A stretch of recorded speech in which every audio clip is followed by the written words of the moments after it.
right, closing in on Christmas here on the Pat's Interference podcast, I thought it would only be fitting to have the Scrooge of the NFL Network, our friend for the fourth time, Mike Giardi. We teased your return at the end of last episode, which I don't know how many people got through because you know what we were covering and it wasn't very good. Yeah. Today, we're going to stick in that realm of like the big picture. What the hell did that loss in Las Vegas mean for the Patriots? We're going to get to Pat's Bengals. And you've seen the Bengals twice in person this year. You bounced around a lot this season. Before we get to that, I want to fast forward a couple of days. What do you want for Christmas? Ooh, that's a good one. I think it's. You know what I want? I want to be on airplanes and not have people with bare feet next to me. That's what I want. I want people to understand that feet aren't meant to be taken out in an airport in any area at all whatsoever. Put them away in the socks, in the shoe. That's it. I don't want socks. I don't want bare feet. I've had it 2 trips in a row to Buffalo. I've had bare feet. It's not cool. And you've complained about it on Twitter. You have complained about it in the locker room yesterday as we record here on Thursday. I would have to bet that when we go back to Foxborough today for one last round of interviews and press conferences, we will hear about this again. Do you know how this? I mean, Andrew, that is disgusting. It is absolutely disgusting. Like, what are we not civil? Like what's happening in this world right now? It's anarchy everywhere. And you just took it.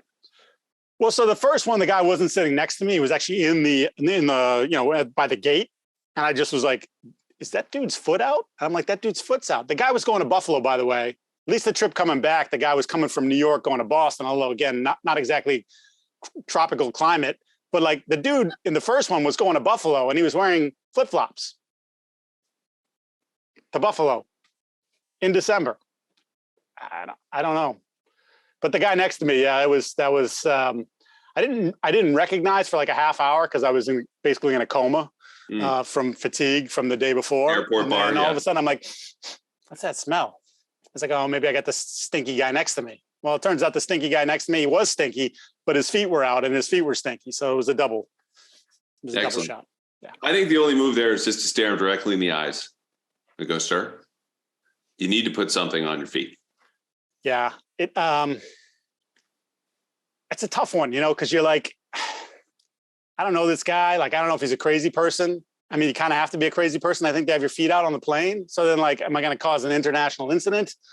It was like 30 minutes left in the flight. So I was kind of in that tough balance. If that had been like a cross-country flight, I would have had to say something. Be like, dude, come on, man. We're going to freaking Los Angeles. We're 30 minutes in and I got to look at your feet. That's not cool. No, I think there are other moves. We're not going to spend too much more time on those. Maybe off the air or in the locker room. We could bat these around. There you go. Really don't matter because no one's hanging out in the locker room so much coming off the loss last Sunday. But again, I want to start big picture here because I think we can look at the last 3 games of the season. And like Devin McCourty was telling us yesterday, oh, we've got a shot. I'm going to keep telling you that we can win out and we can make the playoffs. And technically, that's true. Okay. They win the next 3 games. They get a wild card spot. It doesn't matter. When you look at the probability of that, it's between 2 and 15% if they lose against Cincinnati, according to 538. So basically this is must win and it'll be must win against Miami and then against Buffalo. It's not going to happen. And this is not a playoff team, even if they do get in. So without fast forwarding too far, what are the stakes of the last 3 games? Not for the Patriots who are going to finish 7-10, 8-9, 9-8, or 10-7. But for Bill Belichick, who has now become the target of much scrutiny and criticism for an offense that you and I both watched in the summer and said, this sucks. Lo and behold, it sucked. And he's the one all along saying, I'm responsible for the offense. So I think 7-10 is an interesting one to me because that's just an utter collapse from where you were. And look, with some of the teams they're playing, they can get it put on them pretty good. So if they get it put on them pretty good and lose the final 3, then I think what I feel like is I feel like Bill's coming back, but I think it's 7-10 with 3 bad losses to end the year and throw up actually 4 if you want to talk about the Vegas game. Then I think maybe stuff gets put on the table that to me wasn't on the table at this point, because I think that's, 2 years in a row where you collapse down the stretch. At least last year you got into the postseason. This year you wouldn't, if you collapse down the stretch, you're not getting into the postseason. And everything that you look at from an offensive perspective, which is where he put his reputation on. He put it on Matt Patricia, and he put it on Joe Judge. Who's gotten better on offense? Ramondre Stevenson. Yeah, and Onwenu, and that's it. But these are guys. Right. So I mean, that's disgusting. I mean, that is they did everything. We've talked about this before. That is the foot on the airplane of NFL football. Yeah. See, look at the foot on the airplane comes back for everything. No, and to me, that's inexcusable. You set the franchise back because of whatever hubris, arrogance, whatever you want to call it, that led him down that road. And you could pop Nick Caley in as the OC tomorrow, and I don't know that you can reverse what you've done and where you've put some of your players from a confidence standpoint and from a face standpoint and what you're doing. Yeah, I think you just hit on the nuclear option there, which is get rid of Bill, which it's still hard for me to get my head around. As much as I understand they've lost 3 out of 4, we're here again where they're fading down the stretch. And this is not just something that happened after Brady left. 2018, you're 2-2 down the stretch, Miami Miracle, and a loss at Pittsburgh. 2019, you lose 5 of your last 9 games. 2020, we all watched that collapse on Monday Night Football. You only get that win over the Jets, but you're losing to the Rams at Miami. Your season's out the window. And last year, as we all know, 1-4 in your last 5 games. So this is a team that I could see was kind of building. They were putting bumpers out for the end of the season, right? Like, we're going to safeguard our way to the end of the year, stay healthy, use rotations on defense we hadn't seen from them really before, a lighter training camp, fewer padded practices. And lo and behold, they're pretty healthy and they're still not playing well down the stretch. And a lot of that is due to the offense. So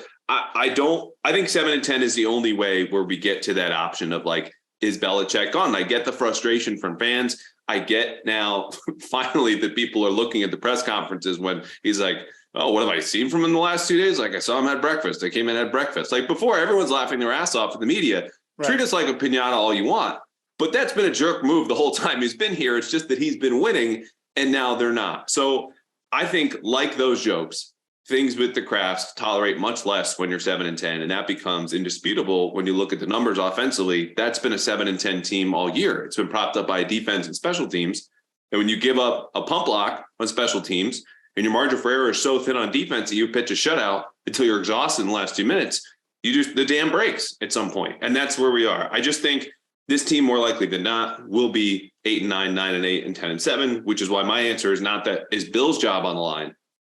It's he has leverage in those conversations that are coming with the Krafts about, we need to fix this. We've not had a playoff win since 2018. This has been now 4 years going on post Brady. We all know what he's accomplished. So the better record, obviously, that they have, the more leverage Bill has. And if it's down to 7-10, that might be reduced to 0, because 10-7 to 7-10 with most of the same roster back speaks for itself. Yeah, and the leverage conversation is interesting, right? Because I've sort of taken the same tact about if he's 9-8, or even if he's 8-9, he can go in there, Robert, and he can say, well, this, that, or hey, whatever, Mac's attitude went sideways, the injury, whatever it is, that he can say, well, actually, we did a pretty nice job. We were able to patch some things together offensively, even though it doesn't look great. I'm just trying to think how he spins it.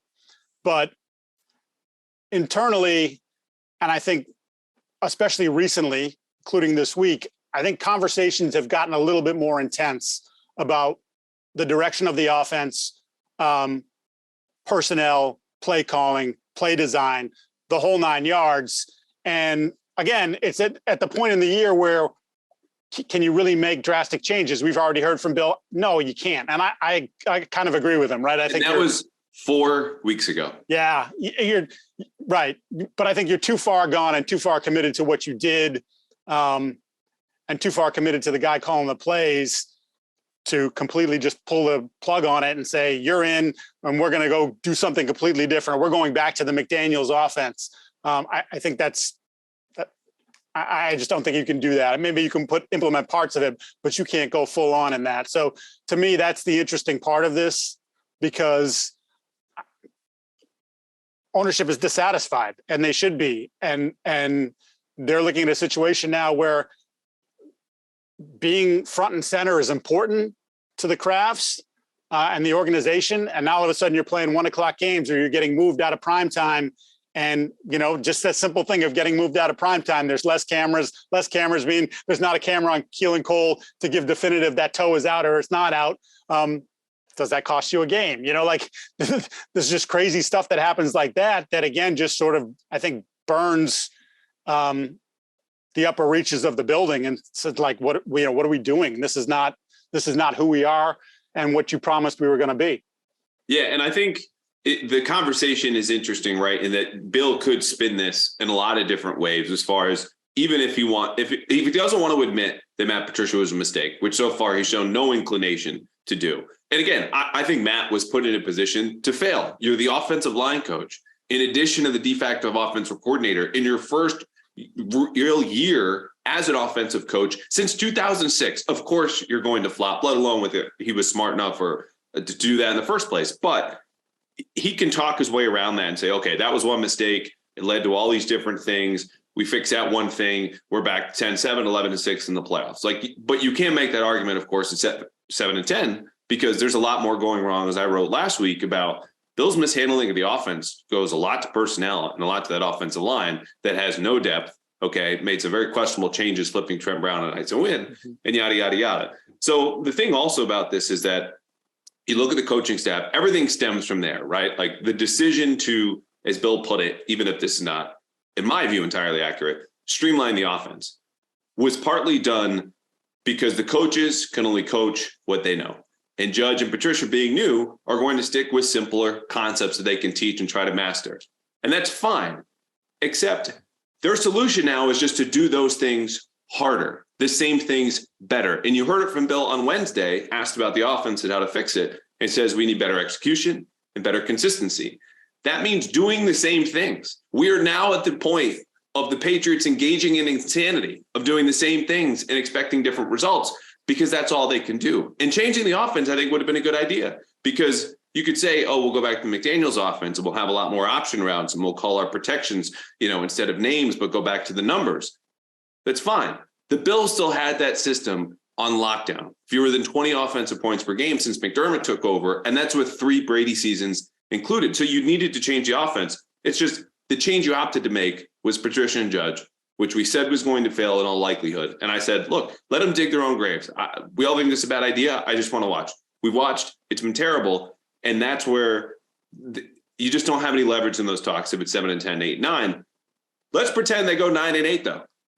Or maybe win out. Let's say you even lose Saturday, which frankly, I called it a must-win game for the playoff hopes. You could also argue the other side that this is the least important game of the last 3, because the last 2 are divisional games. As I mentioned, Buffalo has owned you.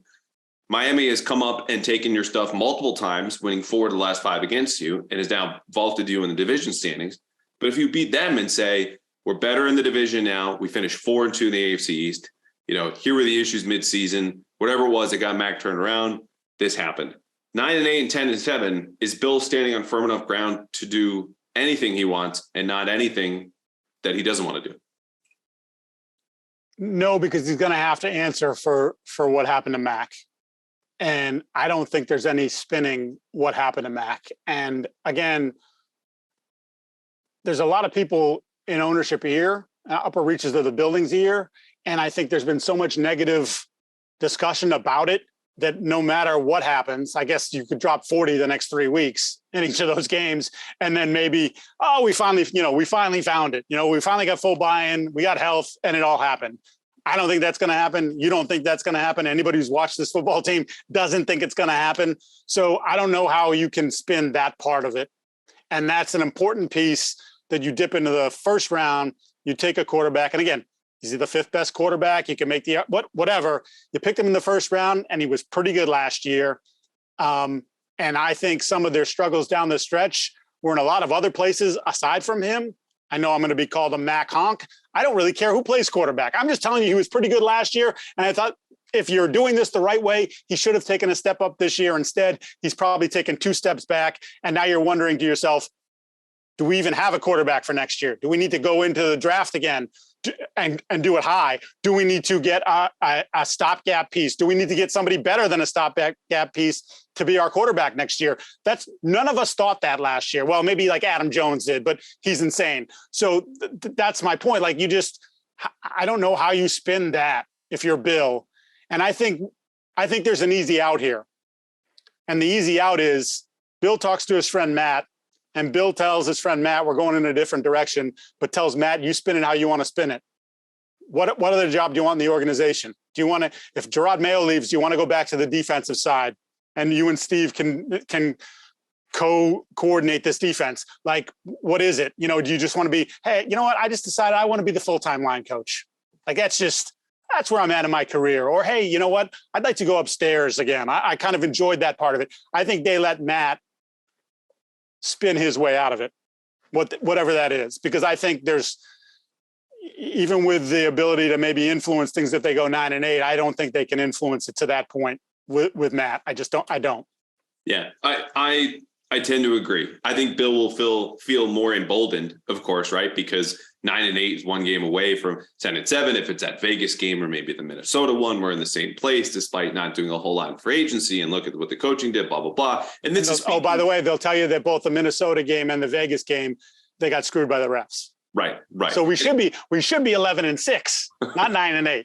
Just put it out there. More insanity. Yeah. And I'm speaking, of course, as not someone who believes those things, but as someone, in Belichick's case, and I think you used the right word, is just arrogance, and stubbornness about, to a degree, of course, that's earned arrogance. You win 8 Super Bowls. You're widely recognized as the greatest coach of all time while you're still alive and have been for going on now close to a decade. Look, of course, you're going to think everything you touch, turns from water to wine. But the flip side of that is Bill also has said publicly, I make as many mistakes as anyone. But when it involves your, professional best friend and Matt Patricia, and is something that was widely doubted, which kind of made you only dig your heels in more every time you talk to us, I'm curious how much or how reluctant he is to admit that mistake, even if it seems to be as obvious to the rest of the world. I want to jump to what's at stake for Mac quickly in a second, and then we'll jump into the game because we need to get to real football here. But there are two things about Mac that are interesting to me too, because one is when they drafted him, I saw his selection as opposed to trading up for Justin Fields or selecting another quarterback or just waiting, as them banking on this is the guy who can bring our old system to life, right? Like he is incredibly smart. You could go from the football standpoint, graduating in 4 years with a master's degree from Alabama, speaks 3 languages, all these different things, processes, accuracy, all that. When you reduced the system and streamlined it, you took away some of his superpower when you did that. When you put him under center, 22 out of 23 times, and those are run plays, and you're that predictable like they were in Las Vegas, you take away some of his superpower. So I wonder if that's something also too that gets tied in, because they've done Mac dirty as far as his footwork is still a mess in week 16 or out in Vegas, week 15, whatever it was. I just, do you still see him though as someone that can elevate the other people around him? Because let's say they get back to the water level of his rookie year. At that point, in my opinion, you need to upgrade significantly in other roster spots to then take another step further, because we saw what he could do, but the questions about ceiling and what he can do in a circumstance that's not ideal, not creating on his own, third down, red zone, all these different plays and arm talent.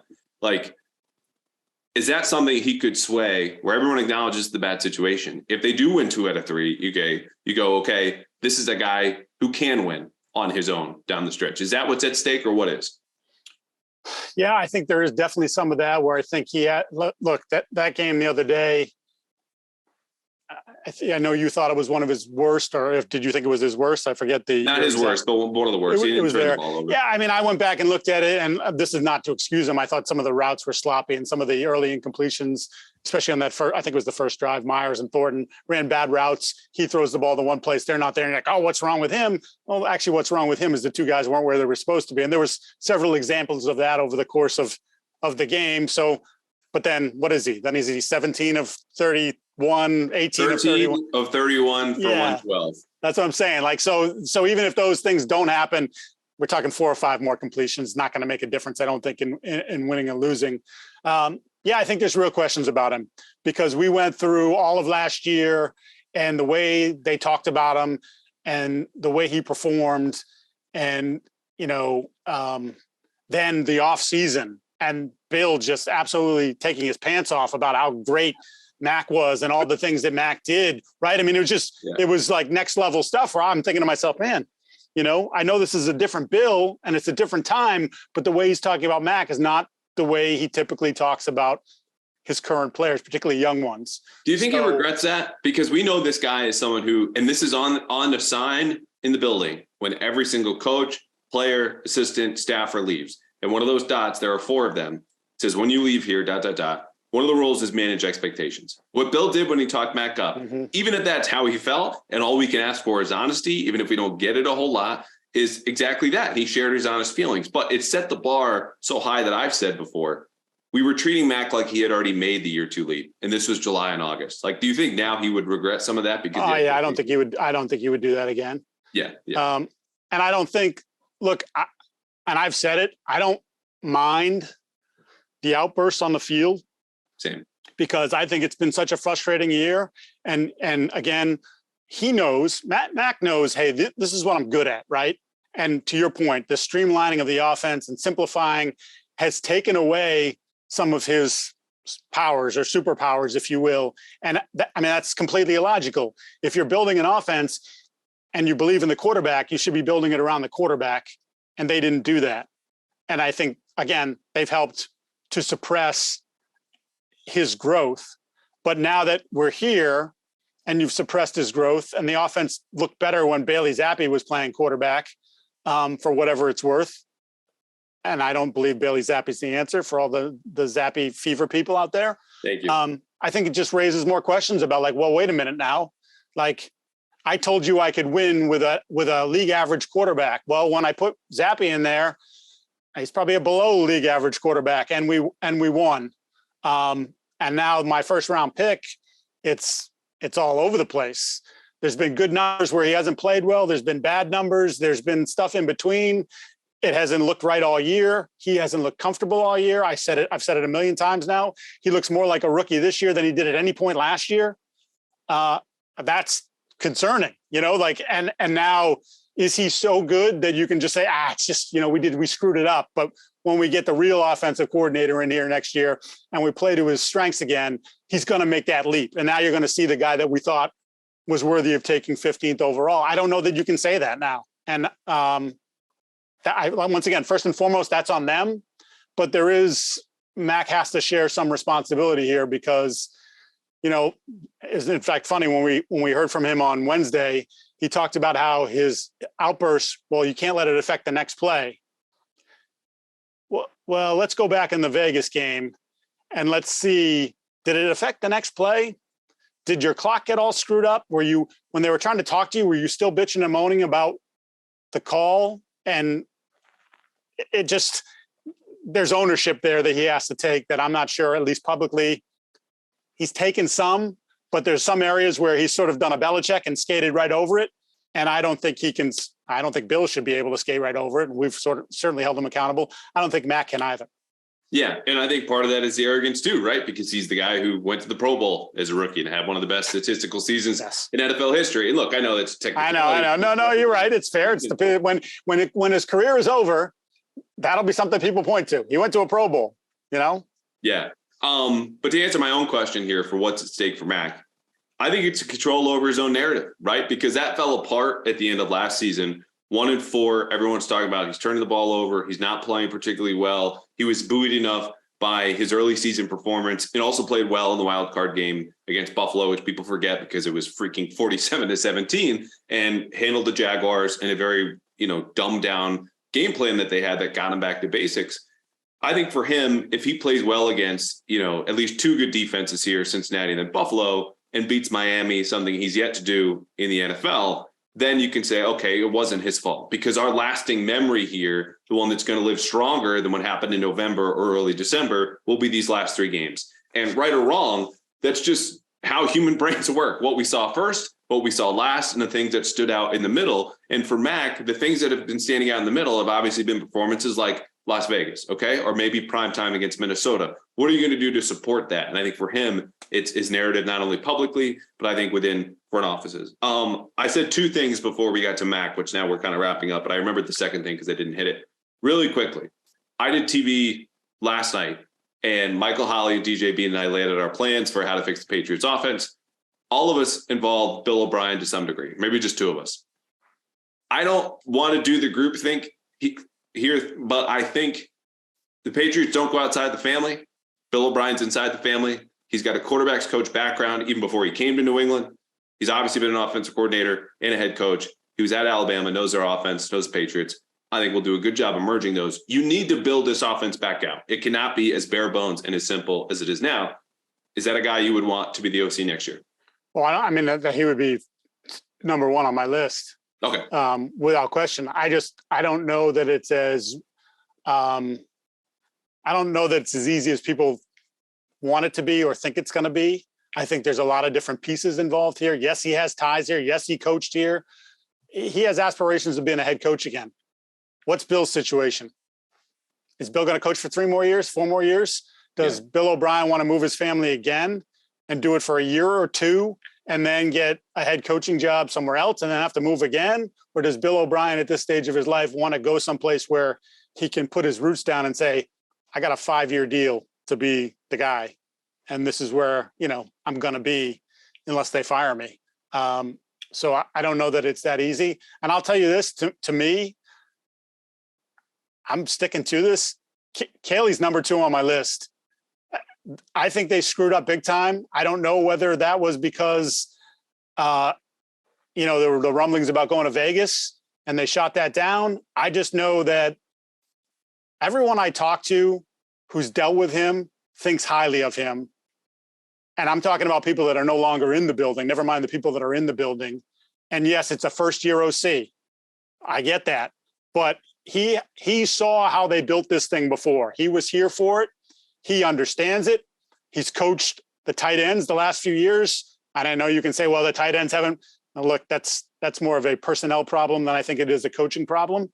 And certainly a game plan problem this year in particular with the way Hunter's been used.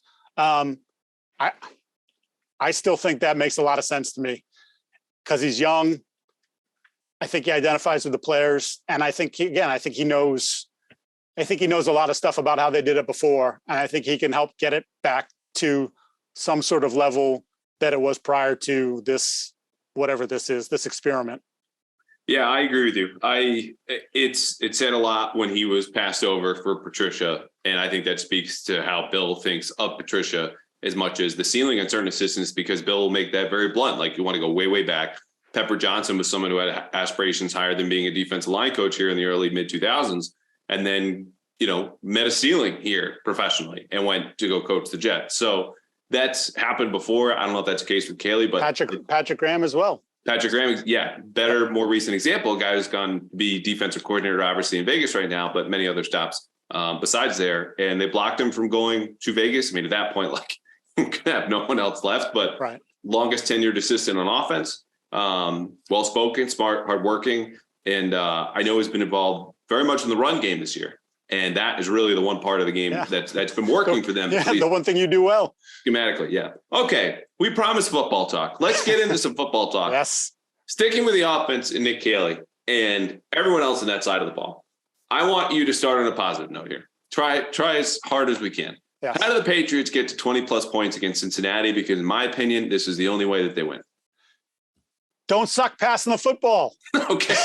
Thank you very much. Very helpful. Well, I mean, you can't. How, Mike? Yes, thank you. How? So show me. Well, first of all, get Hunter more involved. I think that whole thing has just been nonsensical. How about let's not target Nelson Aguilar on slants? Like, there are certain things that just don't make a hell of a lot of sense to me that have been going on all year long. But I mean, I'm scheming it up as best I can as a schemer in this offense to get Hunter and Jacoby Myers the football 8 to 10 times. That's what I'm doing. Then you can mix in your screens that you love so much. And I think that's enough that you should be able, because I think those two players are good players, that should be enough if Mac is on his game, if you will, and they protect them decently, that you can get to 20. I have some questions about Cincinnati's secondary. I don't have any questions about their front seven. And even though Hendrickson and Hubbard's definitely not playing, I think. Hendrickson, I'm pretty sure he's not playing either. But DJ Reader's a monster. BJ Hill's a monster. Like, they're going to have a hard time blocking those guys. Logan Wilson's been everywhere, in large part because he's running behind those two guys where they're taking up 2 and 3 people at a time, and he's getting a clear path to the ball. But I think you could do some things against this team passing the football. I think without those two ends, you should have a little bit more time to throw the ball, which means maybe you can progress to 10-yard throws instead of line of scrimmage throws or behind the line of scrimmage throws. Ooh, Mike. I know. Don't get me too excited. I'm getting saucy, aren't I? Well, the first step is obviously scouting them, which I should have done at the outset here, as we normally do our rundown. So let me hit on the Bengals really quickly. For those unfamiliar and haven't visited them twice this season like you have, the Bengals have won 6 straight.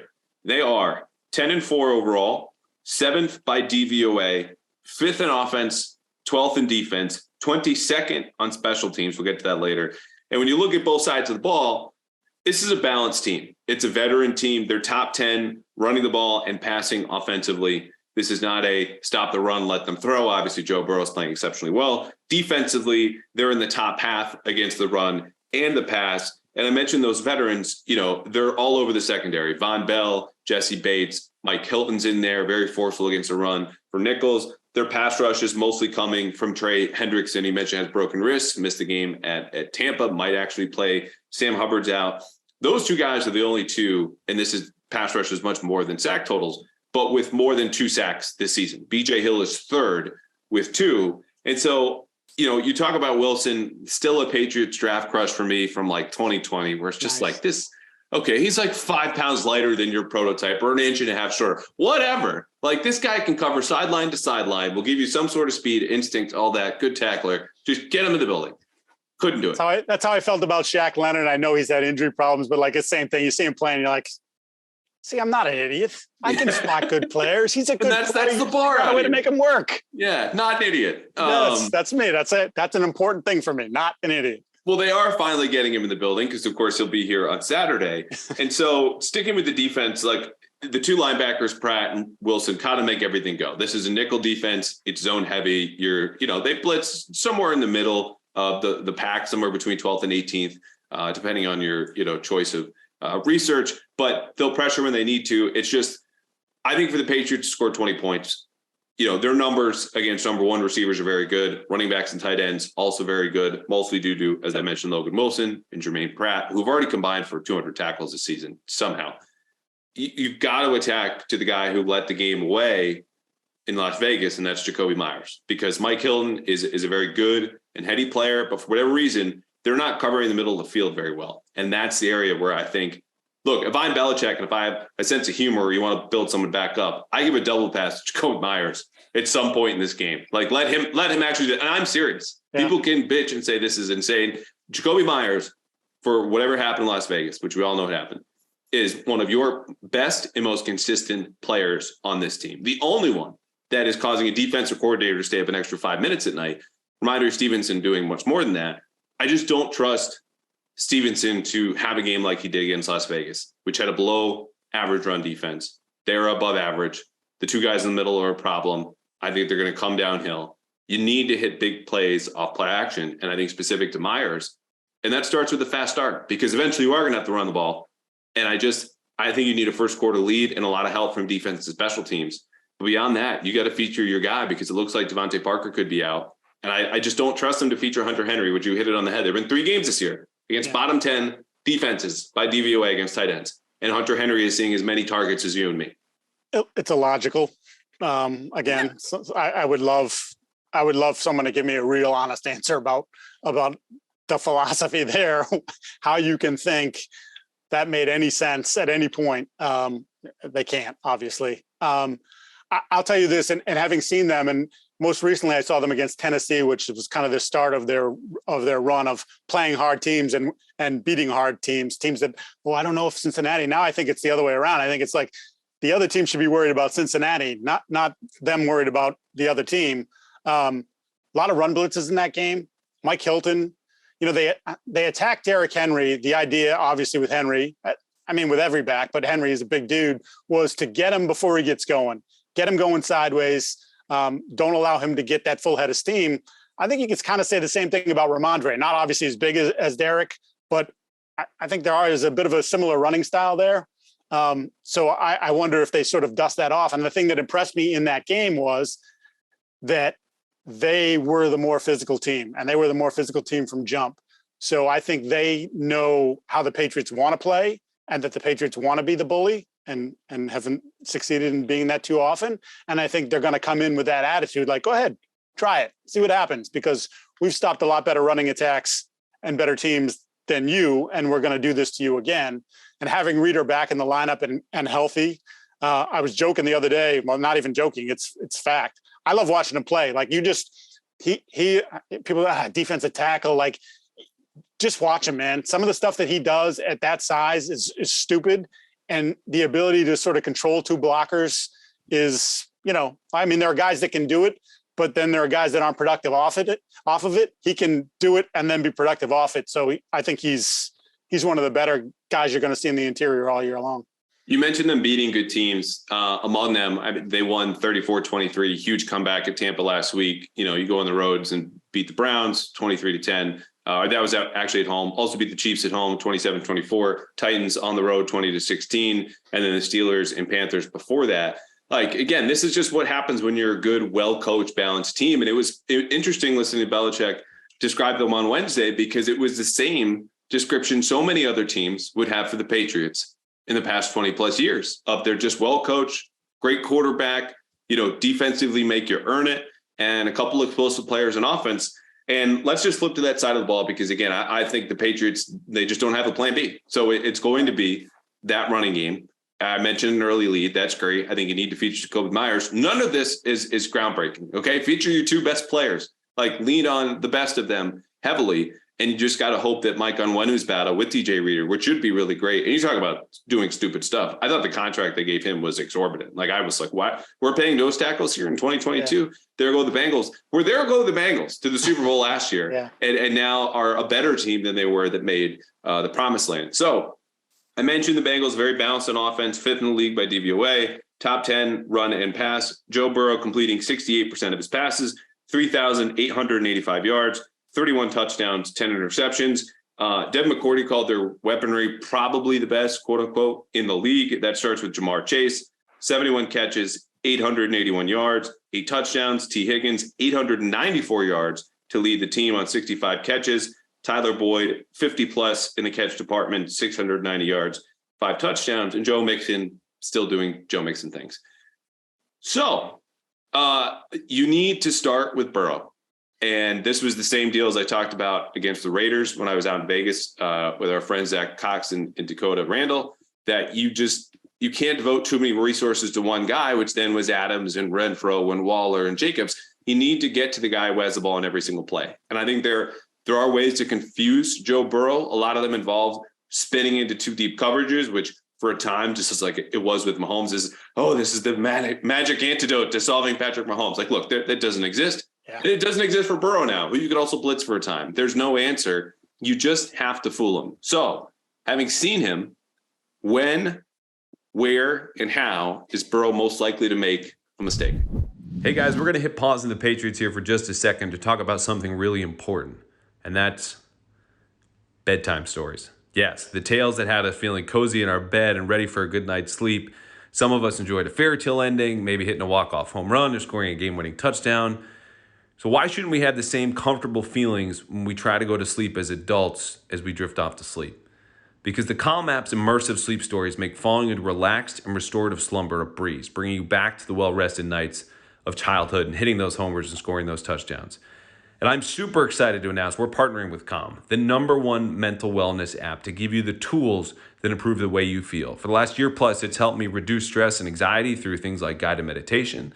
It helps improve your focus with curated music tracks and help you rest and recharge with those imaginative sleep stories.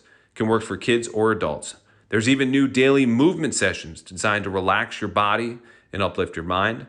And right now, if you go to calm.com/garden, you will get a special offer of 40% off, 40, of a Calm premium subscription where new content is added every single week. Over 100 million people around the world use Calm to take care of their minds because it is always ready on long days or short ones to help you stress less, sleep more, and live a happier, healthier life. So for listeners of this show, Pat's Interference, the best looking Patriots fans and smartest around, Calm is offering an exclusive offer of 40% off a premium subscription at calm.com/garden. Go to calm.com/garden for 40% off unlimited access to Calm's entire library. That's calm.com/garden. So I saw him in week one, which was the 4 interception game against Pittsburgh. And one of those was freaky TJ Watt doing TJ Watt things. But that was, I think, to your point, sort of the impatient, we're still going to try to push the ball down the field. This is what we lived on last year. Getting Jamar T down the field, we're going to hit those plays. And then teams were like, you're not doing that against us. In Pittsburgh, that was their clear philosophy, was like, we're not allowing that. They should have won that game too. Evan McPherson missed multiple kicks in that game. The Tennessee game, 3 months later, Tennessee playing sort of a similar manner. No Jamar Chase in that game as he was still out with the hip. And they just, he used his legs more in that game and made a lot of good plays with his legs very smartly, not a lot of spinning into 25-yard sacks and those sorts of things like, no, it's not here. I'm rolling right. There's a window. I got 7 yards here. I'm just going to take it. I'm going to take the 7 yards. I'm going to take the 10 here. And then now the defense is, he's more of a threat. Now you got guys starting to peel off, give me a little window. Bam, I got T. Higgins. Bam, I got Tyler Boyd. He was playing at the graduate level in that game, the doctorate level. He was on that level, just the way he saw the game, how slow it was for him, and making the right throws at the right times. Obviously the Patriots have done a good job. They just did it on Devontae Adams. But I look at this situation, I say, if all three of those guys are on the field, Waller was on a snap count for Vegas, Renfro was on a snap count. I just don't know. I think Devin's right. Get back to the point. I think Devin's right. I think this is probably the best group of offensive skill players. We didn't even mention Samaje Perine, who's actually probably running better than Mixon has, and bringing some physicality for a third down back. So you're hoping for turnovers, right? You're hoping for someone to put the ball on the ground. You're hoping for a ball to pop up in the air because somebody gets a hand on it and you make a play that way, because I think they are. And I think they've done a really good job up front. I'd be surprised if you can't get some pressure off the edges. If there's a weak spot, it's been Volson, the left guard, but it's been some of the tackle play. But even then, like, he's so poised in the pocket, he will slide, he will move. The subtle things that we saw somebody do here for almost 2 decades, he has some of that in his bag. Yeah, I want to say this right now very clearly. There's going to be a point Saturday where the Patriots have everyone covered. It's 3rd and 7. It might be longer. They've got pressure on Burrow. He's going to escape, and he's going to scramble for first down, and everyone in the stadium is going to go silent, and you're going to be pissed because that was one of your few opportunities to kind of force a punt against this guy. But as you mentioned, he's playing at a PhD level. So when you watch that happen, think back to this podcast and just understand that's the margin for error here. Like, you are banking on the version of 2 downfield shots, big explosive plays being either negative plays or turnovers against him, which are just hard to come by. As they are for the offense, they will be for this defense, I think, on Saturday, even as a defense that ranks, among the league leaders in takeaways. And I think to help against that, you're going to see a lot more zone coverage. It was over 80% against Arizona. It was over 70% versus Las Vegas. And at some point, you can still kind of play matchup ball because Jalen Mills mispracticed again with a groin injury. We don't know Thursday when the injury report comes out what it's going to say later today. Check it out for yourselves. Either way, Jack Jones still limited. And it's hard to say because Jonathan Jones now also limited with chest injury. And you're small, and you're small at corner, and all 3 of those guys, Chase, Higgins, Boyd, actually even Irwin, who's made some plays for them. They're bigger than if Jalen's not on the field. I mean, they dwarf your corners. Yeah, all of them. And as well as Jonathan Jones has played, it's still a matchup because Jamar Chase is one of the top 5 best wide receivers in the entire league. You hit on the tackles, and I'm glad you did because left guard's been an issue. Ted Karras, solid, good at center. Lyle Collins has been a disappointment in right tackle. Let's just say it. Super talented, and someone who might have been in New England in a different universe, depending on how the offseason went. Didn't happen. Jonah Williams, hit or miss, largely good player. If Judon and Uche don't have a good game, in the instances where Burrow doesn't escape and they get to hit him and sack him, because the Bengals are still allowing a fair amount of sacks. Like, can they win if those guys don't show up? And Judon has had one pressure now in 2 of his last 3 games. Yeah, no, they can't. No, they need those guys to be game wreckers. And that doesn't, like you said, doesn't have to be sacks. Yeah. Although obviously you prefer that, but it just has to be throwing him off schedule, getting him to run around, getting hits on him. Not that he gets affected by that stuff. He tends to be, okay, fine, whatever, shrug it off, and then we'll play the next play. But yeah, I can't foresee any scenario in which those guys aren't game changers, game wreckers that you can beat them. Yeah. And that's not to say that they won't have success. I think they will, because ultimately I think there's a good part about playing as much zone as they did in disguising against Carr, which again, that was part of the formula, is we're going to spin the dial a ton against Derek Carr, and it worked, for the majority of that second half. You just need to flip that here against Cincinnati. Like, you need to buy your offense time. You can't fall into a hole, because they'll be able to play the game that they want in the second half against you, grind you out, throw different blitzes. And I think the other part about this is they need to catch not just Joe Burrow, but the play calling, off balance here or there. Like, we saw some slot blitzes and some corner blitzes from the boundary. So it's a shorter distance from the nearest sideline of the quarterback, that I thought they were trying to catch Josh and play action shots, because all of these came at midfield. They came at like second and short, where Josh knows he could go, another down or just get a first down, and then he's already in scoring range. And the reason was because if those slot blitzes and corner blitzes get home, and most of them did, you've got Derek Carr with his back turned. So whenever he does flip around, his best play available to him is just a throwaway. And that's exactly what happened. So the Bengals don't run the same system, don't abide, the same philosophy as Josh McDaniels. But those kind of plays might not be Burrow specific. It just might be, we need to kind of, screw things up for them from a play calling standpoint and get them out of rhythm. And it might be more about Zach Taylor. Yeah, I'll just say this.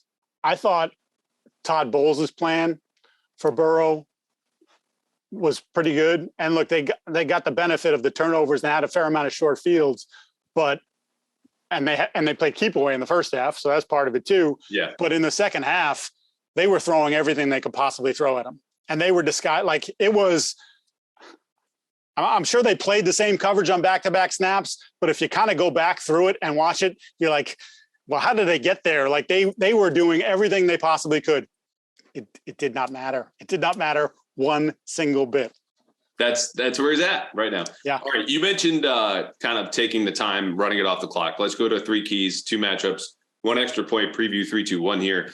My first one is time possession. And I shake my head anytime I hear this in modern football analysis. It just doesn't matter. Play is too explosive. Guys are too good. We don't have 2-minute drills. We have 13-second drills out in Kansas City, and sometimes a minute, and that's all you need, especially with a great quarterback and these weapons. The fact of the matter is, as an underdog, the Patriots are only, 3-point underdogs at home. You need to shrink the game. You need to have this be a game where there's so much more variance matters so much more, because say what you will about the Bengals, and I rattled off all those stats and rankings by DVOA. Football Outsiders with DVOA has a ranking for variance. Basically, how consistent are you week to week? Number 1 in variance, you are the same team. You're rock solid. However good that is, you're just in the smallest range, the spectrum of who you are. The Bengals are in the bottom 10. Like, you can catch them on a bad day. Mm-hmm. And what the Patriots need to do is count on that bad day arriving Saturday, and then giving the Bengals as few opportunities offensively to find a rhythm and get out of that funk. And what you do with that is 6-7-minute drives, just to give them fewer possessions, where if you have 1 turnover and you only get 8 possessions, that means a lot more than if you get 12 or 13 in a normal game. Shrink the game, introduce more variance. And I think you need time of possession. It helps, of course, for my second key. This is boring as all hell. Straight out of the 70s and 80s, field position. Like, you can't ask your offense to do too much. They've been very good in this department. Sometimes it hasn't mattered, but against a better team, you need to start with a little bit of a head start. And those are my 2 big ones for Saturday. At the risk of concurring with you on everything, the field position thing is huge. And it's just, you just have a recent example of it. Tampa's defense was playing really well. And then the turnover after turnover after turnover by Brady, Tom Brady, making turnovers at age 45, put their defense in a spot where it was like, all of a sudden, it was just like you can't stand up to that offense for 4 quarters, especially if you're going to put them in short fields, at least not the way they're playing right now. So to me, that's massive. The old thing about ending every drive in a kick, like field goal, extra point, punt, like don't turn the ball over, don't give them short fields, because they are really, really good about converting those, not into just 3 points, but into 7. And you're not good enough to allow that. Like you can't fight that fight, because you're not scoring 35 against them. It's just not who you are. It's not who you've been. And it may not be who you're going to be for a long time here. We'll see. So that one to me is a massive indicator of the game. And like, if you start giving them the ball on the 40-yard line, you're 40, just forget about it. Well, I gave us 2 keys and then you repeated one. So we're still at 2 keys when we need a third.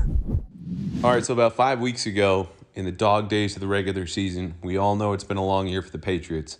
I was looking around for a new supplement. I wanted something to give me more energy, help with the immune system with the flu and COVID coming back around. And I got to tell you, I found it. And I am so happy that they are now a new sponsor of Pat's Interference. It's AG1.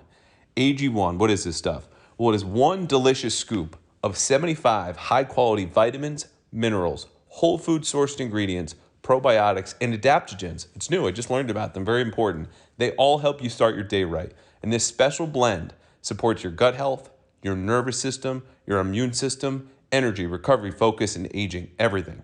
It's lifestyle friendly, whether you're keto, paleo, vegan, or if you're dairy-free or gluten-free. It contains less than 1 gram of sugar, no GMOs, no nasty chemicals you'll find in other supplements, and it supports better sleep quality and recovery, which is very important. We've had a lot of night games, folks. Perhaps best of all, in addition to all that good stuff, it costs you less than your regular cup of coffee, less than $3 a day. It's cheaper than getting coffee or any of the other supplements you might find on the shelf and have to combine them. It's just one scoop with everything you need. Plus, you know Athletic Greens is trusted because it has over 7,000 5-star reviews online, recommended by professional athletes and leading health experts. So right now, it is time for you to reclaim your health and arm your immune system with convenient daily nutrition. Just 1 scoop in a cup of water, or for me, a smoothie per day. That's it. No need for a million different pills and supplements to look out for your health. And to make it easy, Athletic Greens is going to give you a free 1-year supply of immune-supporting vitamin D and 5 free travel packs with your first purchase. All you have to do is visit athleticgreens.com/garden. Again, that is athleticgreens.com/garden to take ownership over your health and pick up the ultimate daily nutritional insurance. I had something. Oh, you know what I had? Jamar Chase. So if you watch Jamar Chase, now he hasn't played, he missed a bunch of games. You watch him after catch, he's a monster. It's at times when you watch him after catch, it's like watching Gronk in his prime. And look, obviously different size guys, but like just ripping through tacklers. It's taken 3 guys to get him to the ground. And those are the simple plays where when the Patriots the Patriots defense has been pretty good all year long, but they're getting guys to the ground. They're not allowing that run after catch. So, hey, you got the slant for 6 yards. You didn't turn it into 15. You didn't turn it into 25. We put you on the ground there and made you make another play. With Chase, his ability to break through those tackles has been, I'll just go back and if you can search Chase and some of the plays he's made this year, it's pretty sick. And like, look, you said, he's a top 5 receiver. No argument here. He's that kind of guy. He can change games. But to me, that's like an underrated part of who he is the ability to just sort of truck guys. And when you're talking about Marcus Jones, who's little, and Jack Jones, who's thin, and John Jones, who's small, like he's a bigger dude than all those dudes, and he can physically overpower some of those guys. So to me, like you'll see again, can they get him to the ground early? Because if they can't, he's going to make a big play on you, and you're going to look back and go, man, if we could just have gotten him on the ground on that play, but we couldn't because he's Jamar Chase, and that's what he's done all year. All right, 2 matchups. We talked about Judon Nuche, and if you want to stick in the edge, I totally understand. I think the other part about this is for the Patriots defense, because again, they have to have a great game. Like you need a good game out of the offense, but there is no universe in which you win without a great game from this defense. Devin McCourty versus Joe Burrow, like that kind of, cat and mouse game before the snap, all the rotations, and there's a lot more involved than just Devin McCourty being in one spot 5 seconds before the snap and being in another at the snap. It involves Adrian Phillips, Kyle Duggar, some of the linebackers, even the corners going from press to off coverage or off to press. But I think McCourty is the one coordinating all of that in the secondary. And that's the guy, when he's making adjustments or checks, needs to be a step ahead of Joe Burrow. And it won't happen every snap. It probably won't happen even more than 60% of the time. But it needs to at least be there, because that's, I think, when you'll get him to take chances down the sideline. When they show a single high structure, spin out to too high, can Devin get back to help against a go ball to Jamar Chase and either deflect it or grab it? Like that's going to be, you need all of his veteran experience here against Cincinnati, because, man on man, they just can't hold up against this group. Yeah, it's funny that you say this, because I was looking at the linebacker level in Tavai and Bentley versus Burrow and that offensive line, because I look at it and say, can you make them one-dimensional? Because Mixon has had kind of an up and down year. I think Perine's been their better runner. Can you make them one-dimensional? And you say, well, that's Burrow and he's got the weapons. Yeah, I get that. But if you can do that, maybe you put them at risk. Again, the turnover situation, you force them to throw it a few more times. Maybe you can catch him, you can fool him on that one play and make a play. But I don't think if we know Burrow's going to get his, we know those receivers are going to get theirs. I don't think you can let Perine and Mixon go for over 100 combined. Like, to me, you've got to keep them down where they, eventually Zach Taylor's like, we're not doing this anymore. I'm not wasting a snap giving the ball to this guy or that guy. And to me, a big part of that will be, can your linebackers decipher, read, and make plays in the hole? Yeah, we haven't spent enough time on Mixon and Perine, and I kind of glossed over that because I think, again, the game is, you're totally lost if they're only playing on first and second down. Yep. But those are still important downs. We can't just skip to third because, Jamar Chase is more exciting or all these different weapons and Joe Burrow and that whole conversation. But, again, this is like Devin is guesting on this podcast. Yeah. To quote him yet again from Wednesday, You don't get a break when Joe Burrow turns his back and hands the ball off, because they're running the ball really well. They're the 9th best team by DVOA and rush offense. But I'll just leave it there, because again, you need to limit their options there. If they're getting 5 and 6 yards of carry on first down, I mean, forget about it. Just go home. Like, everybody in the stands, just get to the car now, beat the traffic. You can be home by the Christmas tree by 4:00 for the afternoon game. Like, just trust me. A little late there. Well, all right. One extra point. This is always our thought. It doesn't necessarily need to be important or relevant. It's just something in the area of the game that is kind of on your mind for Saturday. I'm going to go a little more serious here. And we've talked a lot about, the Patriots, if they don't do this, they're going to lose. And this is such a terrible matchup, blah, blah, blah, blah. And I think the spread should be wider than Cincinnati -3. But if the Patriots win this game, this is a signature win for Mac Jones and for Bill Belichick, of which they have 0 together since Mac came aboard last year. And we talk about narrative, and we talk about all the things at stake for them. Bill, in terms of leverage in the offseason, talking with the Krafts, Mac controlling how much of the season was his fault versus on the coaching and the circumstance and what he can do to elevate above this. You beat Joe Burrow head-to-head. You beat the AFC reigning champions head-to-head, winners of 6 straight, okay? And you do it in a fashion that is going to have to be a close game, because you're just not blowing Cincinnati out. You get your signature win. You get everything that matters most over these last 3 games. And all of that is really important, not just for this season and not just for this team, but each of them individually. And I think that's something to watch, that I don't think it's going to give them any added motivation. But there's a world in which they win. And that means a whole hell of a lot for everyone involved, especially the 2 most important characters here in Belichick and Mac. I'm going to take it from the opposing sideline view. To hear those guys, and I talked to Jesse Bates yesterday and Tyler Boyd on the phone, to hear them talk about the Patriots and use the term, well, they're well coached and they're good in situational football and all these things. Zach's been saying it at the podium, and Callahan said it at the podium, and Lou Anarumo, their defensive coordinator, said at the podium. To hear them say that, and to know what I've seen for 2+ years now, 3 years. I mean, if you want to count the Cam, I almost just throw out the Cam year like it doesn't count. But to have watched this team and the way they've played and how they haven't improved in my mind at all. They've been the same team they were in the spring, in the summer, in September, October, November, it's the same thing. They're making the same mistakes. They're playing the same dumb football. It's kind of startling. It's jarring. And look, those guys put on the tape. They know what it looks like. So they're just saying the right things. But in the past, even when maybe the team went through a lull, you're like, no, they're still right. Like, okay, yeah, they've lost 2 in a row, but this is Belichick and they've got this way, and they find a way in big moments to rise up and show people like we're not dead yet. This team has shown you none of those characteristics. And it just is very jarring to hear someone say that. And when they do, I just can't help it. Like there's a lot of smirk, and it's not like, oh, your misfortune as a Patriot fan. It's just like, that's how it used to be, but it's not how it is anymore. Well, it's how it used to be, but just, it was role reversed. Okay. The Patriots are telling you how well coached the Jets are, or the Bengals are. And this might be a crux of a story I am writing later today for the Herald tomorrow, but teaser. It's true. And it's jarring, because the last time they met with 2019, the last year where you could claim all those things, even as they faded down the stretch, but you had the great quarterback. You won situationally. Your defense was incredibly sound and the best defense in the league that season. So much has changed. There are a ton of different reasons for that, but it's not like the Bengals until they got Joe Burrow and Jamar Chase, both in the top 7, 8, whatever it was. We're drafting a whole lot better. And the Patriots drafts have started to turn around. This will evolve into a much bigger conversation, but it is interesting because now they're the ones kind of blowing smoke, and that used to be the Patriots. I have an important question for you. Yes. It's an important question. Has anybody this year said that Mac Jones can make all the throws? I need to go back to the transcript. Yeah. Because it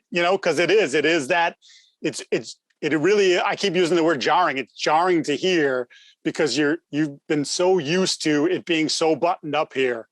And like I said, I threw out the Newton year. That was just a crap show. And I even can understand why they went with Cam and why they stuck with Cam when others maybe don't want to, I got it. Yeah. But now to see what it's become starting in December of last year and through this year, it's like, you're just like all those other middling football teams that you did make fun of, or you did have to throw bouquets when you didn't mean it. Cause when privately you'd be like, Jared Goff's going to crap his pants. Like that's where you're at now with the other teams. Still such a legendary report from you. Was that game day of the Super Bowl? That was game day of the Super Bowl. Yeah. I had that. So I was told that on Monday or Tuesday of that week. And I was like, hold it. And then, you pray, because if someone's willing to tell you that, there's other good reporters on the beat, or there's national guys that come around and people want to be like friends with the national guy. And you're like, they're going to tell them that. And I kept nope, nothing happened today. Nobody said it today. Nobody reported it today. Just hang on. We're going to get there. And then the best part about that was the reaction of Pats fans who were I can't even say the word. We're completely losing their minds. Like no Patriot player would ever say that. Okay, buddy. Right. Sure. Because they don't talk trash. No. And they were right. 3 points. Oh my God, were they right? In that Absolutely. Super Bowl. Lowest scoring ever. Like it's a great clip. I'm glad you mentioned too that he can hit all the throws, because that was before I discovered that was a tell for Bill that he thinks the quarterback sucks, provided there's no mention of accuracy or decision making. Right, playmaking. Yes. No. I was teasing you yesterday when he said that. Because... Yeah, I know. I just, that gets lost in the criticism of the same knee jerk reaction of like, oh, Callahan's making shit up and all this different stuff. And you just listen to someone talk and drone and talk and you pick up on tells. Like, as I'm sure people who listen to this podcast go, I hate it when he transitions like this, or he stumbles upon that word. Like, it just happens. We all have habits. But I think the thing about that was, it was just perfect, because, he said it about Goff. He said it about so many other guys. And if there's no mention of accuracy or decision-making, he says you can make all the throws, something which, by the way, and he said hit all the throws yesterday, bro, Belichick has not done once this year, or maybe since I tweeted that out week 2 of last season. It's certainly not happened this year. So I'm just going to leave it at that. I think he's aware. Mike Giardi, the NFL Network, tremendous as always. We'll get you out in a final score prediction. I tried to end on a positive note. Again, this would be a legitimate signature win for the Patriots, and then we went right back down the toilet. What do you think is going to happen? Give me a final score. I'm going to trust that some of the veteran leaders somehow get this team to put it together after that devastating loss against Vegas, but I still don't think it's enough. I just don't think you have enough horses on offense. And your scheme is what it is. So let's call it 27-17. Ooh. All right. Well, we are almost in alignment, which always makes for just terrible podcasting. 27-16. I think they get their early lead. I think it could be 13, to 9, something along there, 13-6 at halftime. But the dam is going to break because that's just the talent level here where the Bengals, if they are well coached, have often had the horses and just screwed it up themselves. And that's what's going to happen on Saturday. But it is going to be, and we should have noted this earlier, incredibly windy at Foxborough. We're looking at 25 mile to 30 mile per hour winds all game, a real feel, shout out AccuWeather, of basically 0 and an actual temperature of about 23. So if you're throwing the ball, which Cincinnati does better, good weather, bad weather than the Patriots, it's going to be a little trickier than we know. And that might speak to the variance of just kind of a bad bounce here or ball dying a little bit earlier there. Like, things could happen. Or then your kicker who's really good indoors, but when the weather gets cold, we saw he doesn't have the same leg on his kicks.